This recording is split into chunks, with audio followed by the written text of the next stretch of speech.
Seriously bro, university বন্ধ থাকলে সবচেয়ে বাজে অবস্থা যে আমাদের মতো স্টুডেন্টের, মানে এদের পড়তেও ভালো লাগে না। মানে আছে না, স্টুডেন্ট পড়া সইরা কোর্স কমপ্লিট করে ফেলাইতেছে, এক্সট্রা পড়তেছে, স্কিল ডেভেলপ করতেছে, আর আমরা কিছু করতেছি না ভাই। স্কিল ডেভেলপ তো দূরের কথা,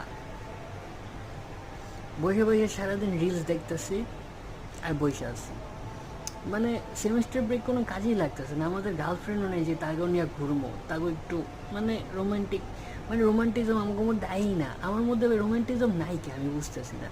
এক মিনিট ওই দিন নক দিচ্ছে, হাই কী অবস্থা, আমি বলি কি এই তো ঘুমাইতেছি, শেষ কনভারসেশন। এখন আমার মনে হলো না, কনভারসেশন করা উচিত ছিল, মেয়েটা রাগ করে গেল গা। আবার একজন নক দিচ্ছে, কী করতেছো রাত্রে, আমি বলতেছি ঘুমাবো।